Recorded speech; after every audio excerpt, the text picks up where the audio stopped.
Selamat datang di MRF Football, channel yang akan membahas berita seputar Manchester United. Jika kalian suka berita Manchester United dari kami, jangan lupa like, komen, dan subscribe. Dan juga nyalakan tombol loncengnya, agar kalian bisa tahu berita Man United terupdate dari kami. Terima kasih, Glory Glory Manchester United.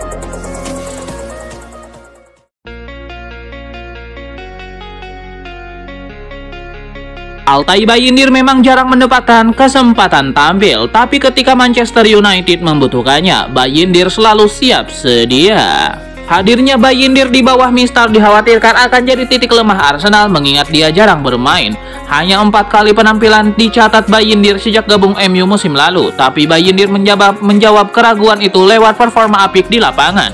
Total 6 penyelamatan dibuat Bayindir sehingga membuat para pemain Arsenal frustasi. Aksi Bayindir berlanjut lagi saat adu penalti ketika dia menepi sepakan Kai Havertz dan membawa MU yang bermain dengan 10 orang sejak pertengahan babak kedua menang 5-3 untuk lolos ke babak keempat. Bayindir mencatatkan rekor sebagai kiper pertama di Piala FA yang berhasil menggagalkan penalti waktu normal dan adu penalti selama 1 laga sama.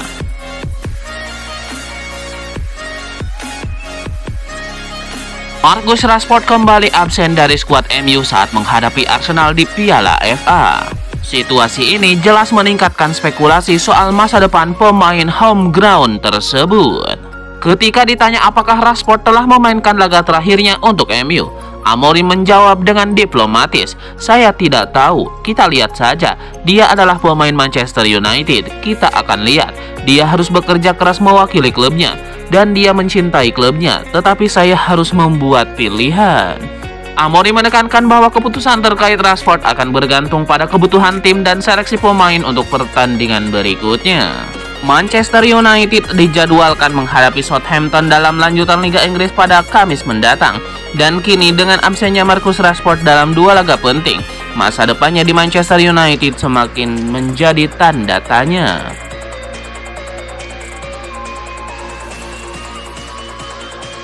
Manchester United menunjukkan performa impresif untuk menyingkirkan Arsenal di Piala FA 2024-2025. Laga jelas tidak berjalan mudah, tapi skuad MU tampak percaya diri dengan permainan mereka untuk menang. Ketika MU bertandang ke Emirates Stadium pada awal Desember 2024, Amorim masih mencoba berbagai taktik. Namun perjalanan kali ini ke London disertai dengan performa positif dalam hasil imbang 2-2 melawan Liverpool. Indikasi kemajuan mulai terlihat dengan Amorim memperlihatkan pengaruhnya dalam membangun struktur dan ketahanan dalam permainan tim. Meski menghadapi jadwal padat yang menyulitkan waktu untuk berlatih, hanya memiliki 7 hari antara laga di Anfield dan pertandingan Piala FA ini, Amorim tetap mampu membawa perubahan. MU menunjukkan ketangguhan dan kedisiplinan yang sangat membaik.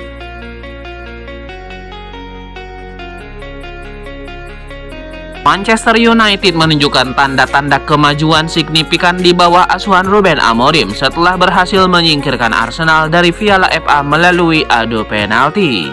Ruben Amorim yang merasakan kekalahan pertamanya sebagai pelatih MU di Emirates Stadium pada awal Desember 2024 lalu melihat perubahan dalam penampilan timnya hanya sebulan kemudian. MU harus berjuang keras selama 1 jam dengan 10 pemain setelah Diogo Dalot menerima kartu merah di menit 61. Namun mereka berhasil memaksa laga berlanjut ke adu penalti dan akhirnya mengalahkan Arsenal. Ruben Amorim menyadari bahwa timnya masih jauh dari bentuk ideal yang ia inginkan, terutama jika Kai Havertz memanfaatkan peluang emas atau Altay Bayindir tidak menyelamatkan penalti Martin Odegaard. Hasilnya mungkin berbeda, namun kemenangan ini memberikan sinyal positif, terutama jika melihat hasil baik MU dalam laga tandang melawan Man City dan Liverpool sebelumnya. Amorim merasa optimis dengan perkembangan timnya. Ruben Amorim menyebut bahwa timnya tampil lebih baik dibandingkan pertemuan sebelumnya kontra Arsenal di Liga Inggris. Meski menghadapi situasi sulit dengan kartu merah Diogo Dalot, Ruben Amorim merasa timnya menunjukkan ketangguhan yang luar biasa. Amorim juga menyoroti ketahanan timnya yang semakin meningkat.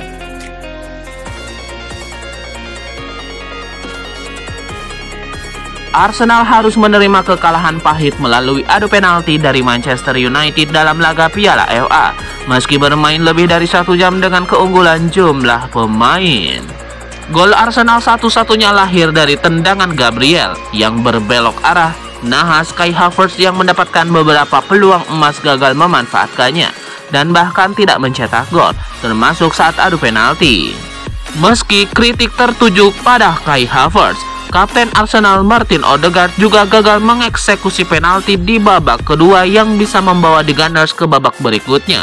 Namun Kai Havertz mendapatkan lebih banyak peluang, termasuk momen di dalam kotak penalti yang gagal dia manfaatkan. Arteta tetap memberikan dukungan pada pemainnya. Dengan seperti itu, muncul pertanyaan mengapa Arteta belum berkomitmen secara publik untuk mendatangkan penyerang baru, padahal timnya kehilangan banyak peluang dalam kompetisi Piala Liga.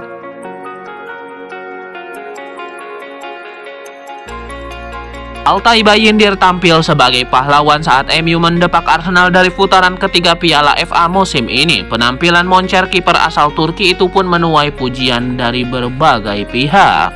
Penampilan heroik Altay Bayindir tidak berhenti sampai laga berjalan ke babak tambahan. Ketika pertandingan berlanjut ke drama adu penalti, kiper dengan postur 198 cm itu kembali memperlihatkan kelasnya.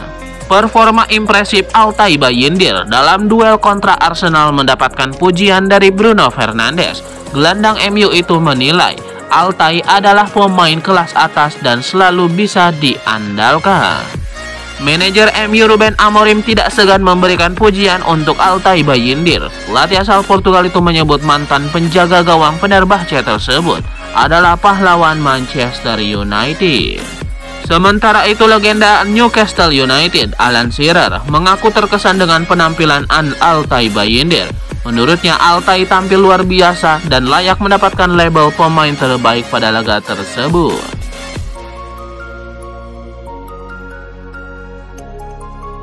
Joshua Zirkzee from zero to hero untuk fans Manchester United. Zirkzee sempat disoraki fans MU hingga menangis, tapi kini jadi pahlawan kemenangan MU atas Arsenal. Kemenangan setan merah di adu penalti ditentukan oleh Joshua Zirkzee yang dengan tenang mengecoh David Raya lewat tembakan ke arah tengah. Keputusan manajer MU Ruben Amorim menunjuk Joshua Zirkzee sebagai penendang kelima MU terbilang berani. Joshua Zirkzee diragukan punya kapasitas untuk menjadi penendang kelima yang punya beban berat sebagai penentu kemenangan. Joshua Zirkzee dianggap tidak cukup baik menghadapi tekanan karena dilaporkan pernah menangis saat diejek fans MU. Hal itu terjadi usai Joshua Zirkzee diganti pada menit ke-33 oleh Amorim saat MU kalah dari Newcastle 0-2 di Old Trafford. Namun segalanya keraguan itu dijawab Joshua Zirkzee dengan jadi penentu kemenangan MU atas Arsenal. Menjelang 23 tahun ini, dari yang awalnya pesakitan kini menjadi pahlawan di mata fans MU.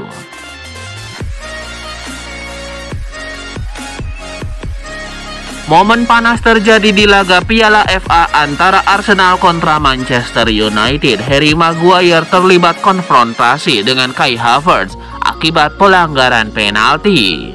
Keributan terjadi sebelum Martin Odegaard menendang penalti. Maguire tidak senang dengan keputusan wasit dan mencoba memprovokasi Kai Havertz. Beberapa pemain sampai melerai Maguire dan Kai Havertz. Wasit memberi kartu kuning buat bek MU tersebut. "Dasar tukang curang," ucap Maguire. Pada akhirnya Maguire yang tertawa gembira usai kemenangan MU. Kai Havertz jadi pesakitan setelah bola eksekusi penaltinya ditepis Bayindir, sekaligus memastikan Arsenal terdepak dari Piala FA.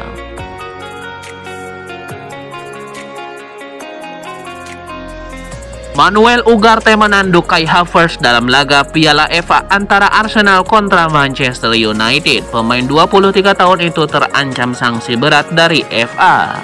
Beberapa pemain kedua tim saling dorong dan dipicu kemarahan Maguire kepada Kai Havertz. Bek MU itu menuding Havertz diving dan akan berusaha memprovokasinya.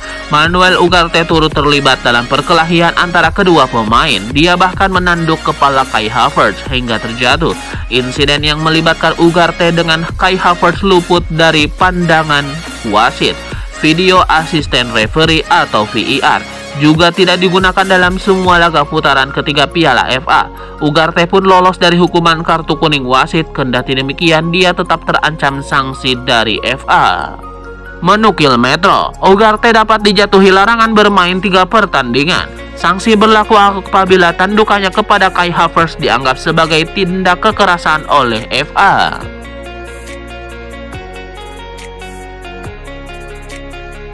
Hasil undian babak kelima Piala FA 2024-2025 mempertemukan MU dengan Leicester City.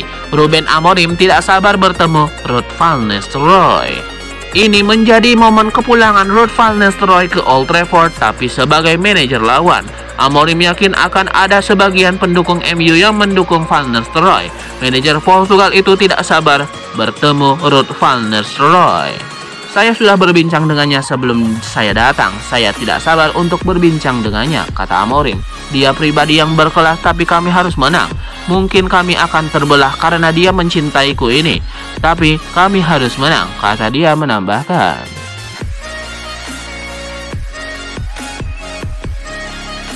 Manajer Manchester United Ruben Amorim meminta anak asuhnya untuk tidak terlalu memikirkan kemenangan atas Arsenal. Ia ingin setan merah untuk fokus ke pertandingan berikutnya.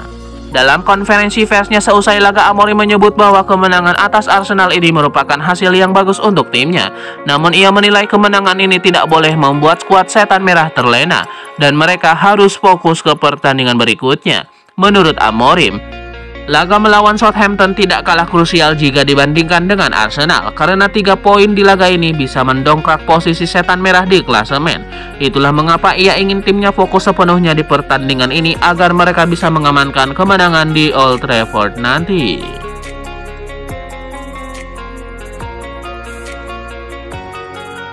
AC Milan terus berupaya mendatangkan Marcus Rashford. Rashford berpeluang besar hengkang dari Manchester United pada Januari ini. Dilansir dari Sky Sport, perwakilan Milan akan bertemu dengan perwakilan MU untuk membahas transfer Marcus Rashford. Setan merah tampaknya tidak keberatan melepas Marcus Rashford. AC Milan harus bersaing dengan sejumlah klub seperti Barcelona, Juventus, Borussia Dortmund hingga Tottenham Hotspur yang juga meminati Rashford. Halangan lainnya untuk Milan merekrut Rashford adalah gaji tinggi sang pemain. Ia dikabarkan mendapatkan gaji 300 pound sterling per minggu di MU. Maka dari itu AC Milan kemungkinan besar bakal berusaha mendatangkan Rashford dengan status pinjaman. Skema pembayaran gaji Rashford kemungkinan besar tidak akan sepenuhnya ditanggung Milan. MU masih akan menanggung sebagian dari gaji Marcus Rashford.